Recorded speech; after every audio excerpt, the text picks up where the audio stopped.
జగన్మోహన్ రెడ్డి రాష్ట్రంలో అభివృద్ధి జరిగితే రెండు కళ్ళతో చూడలేకపోతున్నాడు. సరే, జగన్మోహన్ రెడ్డి ఎలాగా చేయలేదు, ఓకే, మనం దాన్ని ఏమి ప్రశ్నించలేదు. ప్రజలు ఎన్నికల్లో బుద్ధి చెప్పారు.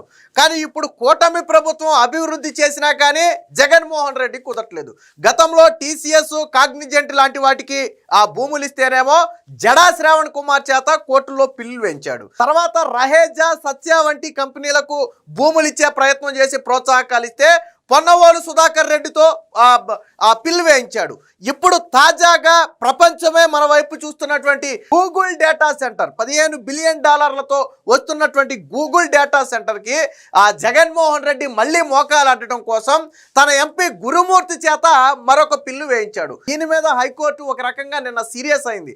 గతంలో ఒకసారి ఇదే విధంగా పిల్లు వేస్తే మీకు గుర్తుందో లేదో, మెడికల్ కాలేజీల విషయంలో పిల్లు వేశారు. సో పీపీపీ విధానంలో మెడికల్ కాలేజీలు నిర్మించడం అన్యాయం, దాన్ని అడ్డుకోవాలంటే కోర్టు చివాట్లు పెట్టింది. పీపీపీ అనేది రాష్ట్రంలో కొత్త విధానం కాదు ప్రపంచంలో. సో డెవలప్ అంటే ప్రభుత్వం దగ్గర బడ్జెట్ లేనప్పుడు పీపీపీ విధానంలో డెవలప్ చేయడంలో మీకు వచ్చిన ఇబ్బంది ఏంటి? సో ఈ విషయంలో మేము జోక్యం చేసుకోము, ఇది ప్రభుత్వ విధానపరమైనటువంటి విషయం, మేము జోక్యం చేసుకోమని చెప్పి ఆల్రెడీ చివాట్లు పెట్టింది. అది చాలదన్నట్టు గతంలో వీళ్ళు ఏదైతే కాగ్నిజెంట్, టీసీఎస్, రహేజా, సత్య వంటి సంస్థల విషయంలో పిల్లు వేశారో అప్పుడు కూడా కోర్టు చివాట్లు పెట్టింది. అయినా సరే ఏదో ఒక రకంగా అడ్డుకోవాలని చెప్పి ఈరోజు మళ్ళీ జగన్మోహన్ రెడ్డి తన ఎంపీ అయినటువంటి గురుమూర్తి చేత ఈ గూగుల్ డేటా సెంటర్కు భూ కేటాయింపులను ప్రశ్నిస్తూ కోర్టులో పిల్లి వేస్తే నిన్న హైకోర్టు సీరియస్ అయింది. ఏం తమాషాలాగా ఉందా ఏంటి? ప్రభుత్వ విధానపరమైన నిర్ణయాల్లో మేమెలా జోక్యం చేసుకుంటాం? అయినా అసలు ప్రోత్సాహకాలు ఇవ్వకుంటే కంపెనీలు ఎలా వస్తాయి? పోటీ ప్రపంచంలో నిలబడాలంటే ఖచ్చితంగా ప్రోత్సాహకాలు ఇవ్వాలి. అది ఒక ప్రభుత్వపరమైనటువంటి విధానం. అది అసలు మేము ప్రభుత్వ విధానం వల్ల మాకు నష్టం జరిగిందని ఏ కంపెనీ రాలేదు. ఒక రాజకీయ నాయకుడిగా మీరెలా వచ్చారు, మీకేంటి అంత అవసరం అని చెప్పి నిన్న గురుమూర్తిని ఎడాపెడా హైకోర్టు కడిగి పడేసింది. సో ఇంకో మాట కూడా చెప్పింది, పరిశ్రమలు వస్తే ఎకో సిస్టమ్ బిల్డ్ అవుతుంది. ఎకో సిస్టమ్ బిల్డ్ అయితే 200 సంవత్సరాల పాటు ప్రజలు సంతోషంగా ఉండొచ్చు, రాష్ట్రం ఆర్థికంగా పరిపుష్టిగా ఉంటుతుంది. కనీసం ఇలాంటి నాలెడ్జ్ లేకుండా ఇలాంటి పిల్లి ఎలా వేస్తున్నారని చెప్పి నిన్న గురుమూర్తిని స్వయంగా హైకోర్టు ప్రశ్నించింది. అంటే వాళ్ళు ఏ స్థాయిలో రాష్ట్ర అభివృద్ధిని అడ్డుకోవాలనుకుంటున్నారు చూడండి. నాకు అర్థం కాని విషయం ఏంటంటే, ఇప్పుడు గూగుల్ డేటా సెంటర్ అనేది ఏమన్నా చంద్రబాబు గారి కంపెనీయా, నారా లోకేష్ కంపెనీయా, పోనీ వాళ్ళ బినామీల కంపెనీయా, పోనీ టీడీపీ నేతలకు చెందిన కంపెనీలా? కాదు కదా. అలాగే టీసీఎస్ ఎవరి కంపెనీ, రహేజా ఎవరి కంపెనీ, కాగ్నిజెంట్ ఎవరి కంపెనీ, సత్య ఎవరి కంపెనీ, ఇప్పుడు గూగుల్ ఎవరి కంపెనీ? దీనికి రాష్ట్ర నాయకులకి చంద్రబాబుకి ఏమైనా సంబంధం ఉందా? లేదు కదా. ఇవన్నీ వేరే రాష్ట్రానికి కూడా వెళ్ళొచ్చు, ఈ కంపెనీలు వేరే రాష్ట్రానికి కూడా వెళ్ళొచ్చు. కానీ ఎందుకు ఆంధ్రప్రదేశ్ వచ్చాయంటే ఇతర రాష్ట్రాల కంటే బెటర్ అవకాశాలు మనం ఇచ్చాం. అది ఏ రూపంలోనైనా కావచ్చు. భూమి తక్కువ రేటుకి ఇచ్చాం. ఎస్, నారా లోకేష్ గతంలో చెప్పాడు, మేము ఎకరం రూపాయికి ఇచ్చామంటే 5 ప్రతిష్టాత్మకమైనటువంటి కంపెనీలకు ఇచ్చాం. వాళ్ళ బ్యాక్గ్రౌండ్ చూసి, గతంలో వాళ్ళ డెవలప్మెంట్ చూసి మేము రూపాయికి ఇచ్చాం. ఎస్, రేపొద్దున ఎకో సిస్టమ్ బిల్డ్ అయితే అది ఆంధ్రప్రదేశ్కు అంతకు 1000 రెట్లు ఆదాయాన్ని తెచ్చిపెడుతుంది. అందుకే మేము ఇచ్చామని ఆయన ఓపెన్గా చెప్పాడు. అలాగే కొన్ని సంస్థలకు తక్కువ ఖరీదుకి ఇచ్చారు, మరీ రూపాయికి కాకపోయినా బయట మార్కెట్ ధర కంటే కొద్దిగా తక్కువకి ఇచ్చారు. సో ఇవన్నీ కూడా ఏంటి, పరిశ్రమలను ఆకర్షించడానికి ఉన్నటువంటి అవకాశాలు ఇవి. నేను కోర్టు కనీసం ఇంగిత జ్ఞానం లేదు, కోర్టుకు ఉన్నటువంటి ఇంగిత జ్ఞానం వీళ్ళకి లేదు. కోర్టు చెప్పింది ఆ మాట, పరిశ్రమలు రావాలంటే ప్రోత్సాహకాలు ఇవ్వాలి కదా. మీరు రాజకీయ నాయకులు మీరెందుకు జోక్యం చేసుకుంటున్నారు ప్రభుత్వ విధానపరమైన నిర్ణయంలో? అందులో తప్పే ఉందని చెప్పి నిన్న కోర్టు ప్రశ్నించింది. జగన్మోహన్ రెడ్డి మొన్న ఏమన్నాడు, ఒకసారి ప్రెస్ మీట్లో మీరు గూగుల్ని అడ్డుకునే ప్రయత్నం చేస్తున్నారంటే నేనెందుకు అడ్డుకుంటా గూగుల్ని, నాకేం అవసరం ఉంది, గూగుల్ రావచ్చు దానికేముంది అని చెప్పి మాట్లాడిన జగన్. అంటే మీడియా ముందు ఒకటి, అంటే జగన్మోహన్ రెడ్డి 2 నాలుకల్లాగా తనలో 2 ఉంటాయి. అంటే ఫేసు తీస్తే ఒకలాగా, మూస్తే ఒకలాగా. ఫేసు మూస్తేనేమో మీడియా ముందు సగం ముసిముసి నవ్వులు నవ్వుతూ అసలు రాష్ట్ర అభివృద్ధిని మేము ఎట్టి పరిస్థితుల్లో అడ్డుకోము, గూగుల్ డేటా సెంటర్ రావాల్సిందే, మేము స్వాగతిస్తున్నాం అంటాడు. బట్ తీసాడనుకోండి, ఫేసు పక్కకి తీసాడనుకోండి, జగన్మోహన్ రెడ్డి నిజరూపం కనపడద్ది. తన ఎంపీ చేత, మళ్ళీ ఆళ్ళు ఇళ్ళు కాదు, తన ఎంపీ చేత ఇప్పటి వరకు పిల్లులేసిన జడా శ్రావణ్ కుమార్ ఎవరు, పొన్నవోలు సుధాకర్ రెడ్డి ఎవరు, గురుమూర్తి ఎవరు, వీళ్ళంతా జగన్మోహన్ రెడ్డి మనుషులు. నువ్వు చెప్పకుండా వీళ్ళు పిల్లేశారు కోర్టులో. ఎందుకు అభివృద్ధిని ఎందుకు అడ్డుకోవాలి? రాష్ట్రంలో అనేక సమస్యలు ఉన్నాయి, వాటి మీద మాట్లాడవచ్చు కదా. అభివృద్ధి జరుగుద్దేమో, జరిగితే ప్రజలు చంద్రబాబు నాయుడికి, పవన్ కళ్యాణ్కి, నారా లోకేష్కి బ్రహ్మరథం పడతారేమో, ప్రజలు వచ్చే ఎన్నికల్లో మనకు ఓట్లేరేమో. ఎందుకంటే మనం చికెన్ మార్టుల దగ్గరను మటన్ మార్టుల దగ్గర పెడతామని చెప్పాం ఉద్యోగాలు అయ్యే ఉద్యోగాలు అని చెప్పాం మనం. కాబట్టి ప్రజలు మనల్ని నమ్మరేమో అనే భయంతో జగన్మోహన్ రెడ్డి రాష్ట్ర అభివృద్ధిని అడ్డుకునే ప్రయత్నం చేస్తున్నాడు. ఖచ్చితంగా ఇది తప్పు. దీనికి సంబంధించి కోర్టు వ్యాఖ్యలు ఏముందో ఒకసారి చూద్దాం. ప్రోత్సాహకాలు ఇవ్వకుంటే పెట్టుబడులలా, మార్కెట్ ధరకే భూములు ఇస్తామంటే కంపెనీలు దండం పెట్టి వెళ్ళిపోతాయి. ప్రభుత్వ పాలసీని విస్తృత కోణంలో చూడాలి. ప్రభుత్వ ప్రయత్నాన్ని అడ్డుకోవటానికి మేమిక్కడ లేం. విధాన నిర్ణయాల్లో కోర్టులు జోక్యం చేసుకోలేవు. పాలసీపై ఏ కంపెనీ కూడా కోర్టును ఆశ్రయించలేదు. ఓ నాయకుడు మాత్రమే పిటిషన్ దాఖలు చేశారు. ప్రచారం కోసమో మరెందుకో ఒకే అంశం మీద పిల్లులు వేస్తున్నారు అంటూ వైసీపీ ఎంపీ గురుమూర్తి పిటిషన్ సందర్భంగా స్వయంగా హైకోర్టు చేసిన వ్యాఖ్యలు. ఇక్కడ ఒకటి చూడండి, ఇక్కడ పాలసీపై ఏ కంపెనీ కూడా కోర్టును ఆశ్రయించలా, కానీ ఓ నాయకుడు మాత్రమే పిటిషన్ దాఖలు చేశాడు. అది ప్రచారం కోసం చేస్తున్నారా లేదా మరి వేరే అంశం కోసం చేస్తున్నారో తెలియదు, కానీ మొత్తం ఈ భూముల అంశం మీదే ప్రధానంగా పిల్లులు వేస్తున్నారని చెప్పి కోర్టు వ్యాఖ్యానించింది. అంటే వీళ్ళు ఏ రకంగా అభివృద్ధిని అడ్డుకునే ప్రయత్నం చేశారో చూడండి ఒకసారి.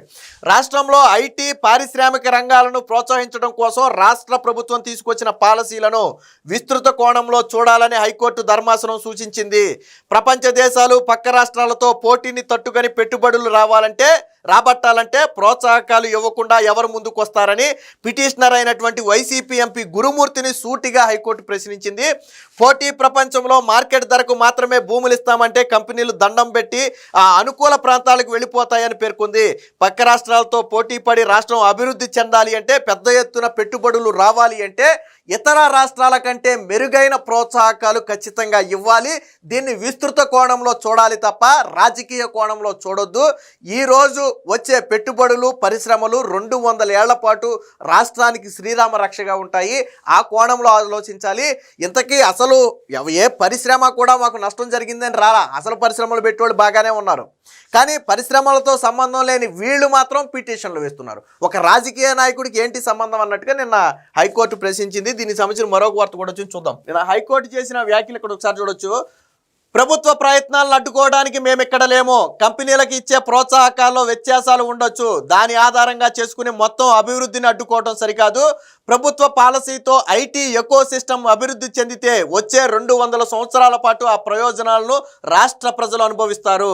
అయినా ప్రభుత్వ పాలసీ కారణంగా తాము పెట్టుబడి పెట్టలేకపోయామని ఏ ఒక్క కంపెనీ కూడా కోర్టును ఆశ్రయించలేదు. ఒక రాజకీయ నాయకుడు మాత్రమే దీనిపై ప్రజాహిత వాద్యాన్ని వేశాడని చెప్పి కోర్టు చాలా ఘాటుగా స్పందించింది. అంటే కోర్టులు సైతం అర్థం చేసుకున్నాయి ఇవి పొలిటికల్ వెండట్టాలో భాగంగా కూటమిని బద్దనం చేయడం కోసం వైసీపీ చేసే ప్రయత్నం అని. ఇక్కడ నాకు అర్థం కాని విషయం ఏంటంటే, ప్రజలన్నీ చూస్తారు కదా. ఇప్పుడు గూగుల్ డేటా సెంటర్ అనేది రాష్ట్రానికి రావాలని కోరుకుంటున్నారా, ప్రజలు వద్దని కోరుకుంటున్నారా? నిజంగా ప్రజలు వ్యతిరేకించేదైతే మీరు కోర్టుకు వెళ్ళినా తప్పులేదు. ఇదిగో దీనివల్ల ప్రజలకు నష్టం, రాష్ట్రానికి నష్టం అని మీరు ఏదన్నా నిరూపించగలిగితే కోర్టుకు వెళ్ళినా తప్పులేదు. ప్రతి వ్యక్తి కూడా రాష్ట్రానికి పరిశ్రమ రావాలనే కదా కోరుకుంటాడు. మరి మీరెందుకు అడ్డుకుంటున్నారు జగన్మోహన్ రెడ్డి? నాకు అర్థం కాల. మీ హయాంలో వాలంటీర్ ఉద్యోగాలు ఇచ్చి వాటినే ఉద్యోగాలు అన్నారు, ఫిష్ మార్టుల్లో ఉద్యోగాలు ఇచ్చి వాటినే ఉద్యోగాలు అన్నారు, లేకపోతే సచివాలయ 15,000 రూపాయలు ఉద్యోగాలు ఇచ్చి ఇంతకు మించిన ఉద్యోగాలు ప్రపంచంలో లేవని మీరుగా ప్రచారం చేసుకున్నారు. ఓకే, సరే, ప్రజలకు అర్థమైంది మీ స్థాయి ఏంటో, మీ ఉద్యోగాల స్థాయి ఏంటో ప్రజలకు అర్థమైంది కాబట్టి మొన్న ఎన్నికల్లో నీ రామ్ అని చెప్పి మిమ్మల్ని దూరం పెట్టారు. సరే, ఇప్పుడు కూటమి ప్రభుత్వం చేసే అభివృద్ధిని ఎందుకు అడ్డుకోవాలా? పరిశ్రమలు వస్తుంటే నొప్పేంటి? మీ హయాంలో వెళ్ళిపోయినాయి కదా పరిశ్రమలు, ఇప్పుడు కూటమి హయాంలో వస్తున్నాయి కదా. అసలు జగన్మోహన్ రెడ్డి బాధ కూడా అదే. వీళ్ళ హయాంలో లూలు పరిశ్రమ వెళ్ళిపోయింది, జాకీ పరిశ్రమ వెళ్ళిపోయింది, ఫ్రాంక్లిన్ టెంపుల్టన్ వెళ్ళిపోయింది, అలాగే అమర్ రాజా బ్యాటరీస్ వెళ్ళిపోయాయి. దండం పెట్టి వెళ్ళిపోయారు మేము రాలేమని. కానీ కూటమి ప్రభుత్వం వచ్చిన తర్వాత వెళ్ళిపోయిన కంపెనీలను కూడా తీసుకొచ్చి పెట్టుబడులు పెట్టిస్తున్నారు. దానివల్ల రాష్ట్రానికి లాభమే తప్ప నష్టం లేదు కదా. మరి జగన్మోహన్ రెడ్డికి ఎందుకు ప్రజల మీద లేకపోతే యువత మీద అంత విద్వేషం అర్థం కావట్లా. ఐటీ రంగంలో ప్రపంచంలో ఎక్కువ శాతం తెలుగువారే ఉన్నారని, దేశంలోని అనేక రాష్ట్రాల్లో వారు స్థిరపడ్డారని గుర్తు చేసింది. రాష్ట్రాన్ని ఒక ఐటీ హబ్గా తీర్చిదిద్దేందుకు రాష్ట్ర ప్రభుత్వం ఐటీ భూ కేటాయింపుల పాలసీలను రూపొందించి ఉండవచ్చని అభిప్రాయపడింది. ప్రభుత్వ పాలసీలో భూ కేటాయింపు అనేది ఒక అంశం మాత్రమేనని, దానివల్ల విస్తృత ప్రయోజనాలను భవిష్యత్తులో చూడవచ్చని వ్యాఖ్యానించింది. ప్రభుత్వ ప్రయత్నాలను అడ్డుకోవడానికి తాము ఇక్కడ లేమని తేల్చి తేల్చి చెప్పింది. కంపెనీలకు ఇచ్చే ప్రోత్సాహకాల్లో వ్యత్యాసాలు ఉండొచ్చని, వాటి ఆధారంగా చేసుకుని మొత్తం అభివృద్ధిని అడ్డుకోవడం సరికాదని చెప్పింది. ప్రభుత్వ పాలసీతో ఎకో సిస్టమ్ బిల్డ్ అయితే 200 సంవత్సరాల పాటు ఆ ప్రయోజనాలు లభిస్తాయని చెప్పింది. వేలం ద్వారా కంపెనీలకు భూములు కేటాయించడం వల్ల ఆశించిన ఫలితాలు రాకపోవచ్చని, ఇది తమ ప్రాథమిక అభిప్రాయం మాత్రమేనని తెలిపింది. ప్రభుత్వ పాలసీ కారణంగా పెట్టుబడి పెట్టలేకపోయామని ఏ ఒక్క కంపెనీ కోర్టును ఆశ్రయించలేదని, ప్రస్తుత ప్రజాహిత వాద్యాన్ని ఒక రాజకీయ నాయకుడు దాఖలు చేశారనే విషయాన్ని గుర్తుపెట్టింది. ప్రభుత్వ విధాన నిర్ణయాల్లో కోర్టులు సహజంగానే జోక్యం చేసుకోలేవని, తమ పాత్ర పరిమితమైందని మాత్రం తెలిపింది. ప్రచారం కోసమో లేదా మరే ఇతర కారణాలతోనో తెలియదు కానీ ఒకే అంశం మీద ఒకటి దాని తర్వాత ఒకటి ప్రజాహిత వాయిద్యాలు వేస్తున్నారని, దీనివల్ల విచారణ ముందుకెళ్లడం లేదని కూడా వ్యాఖ్యానించింది. అంటే అభివృద్ధిని అడ్డుకోవాలనే ఉద్దేశం కోర్టుకు సైతం అర్థమైంది. ఒక రకంగా జగన్మోహన్ రెడ్డికి చెంపపెట్టింది. నిన్న సుప్రీంకోర్టు గురుమూర్తిని అడిగినటువంటి ప్రతి ప్రశ్న కూడా గురుమూర్తిని కాదు జగన్మోహన్ రెడ్డిని అడిగినట్టే. జగన్మోహన్ రెడ్డి నిన్న ప్రెస్ మీట్ పెట్టి మాట్లాడావు కదా, ఈ రోజు ప్రెస్ మీట్ పెట్టి మాట్లాడు. హైకోర్టు చేసిన వ్యాఖ్యల మీద ఈ రోజు జగన్మోహన్ రెడ్డికి దమ్ముంటే ప్రెస్ మీట్ పెట్టి మాట్లాడాలి. ముక్కు మొహం లేకుండా క్లియర్గా అడిగింది. అసలు పరిశ్రమలే కోర్టుకు రాలేదు, మీరెవడు మధ్యలో రావడానికి? అభివృద్ధిని అడ్డుకుంటానంటానికి మీరెవరు? ఎందుకు మీరు అభివృద్ధిని అడ్డుకోవాలి అని నిన్న కోర్టు అడిగిన ప్రశ్నలకు జగన్మోహన్ రెడ్డి సమాధానం చెప్పాలి. వేసింది నీ వ్యక్తే, నాకు ఆ వ్యక్తితో సంబంధం లేదని జగన్మోహన్ రెడ్డి చెప్పలేడు. నీ ఎంపీ గురుమూర్తి వేశాడు. రాజకీయ ప్రయోజనాల కోసం వేశారని కోర్టుకు కూడా అర్థమైపోయింది. సో ఇకనైనా జగన్మోహన్ రెడ్డి బుద్ధి తెచ్చుకుని మెలగాలి.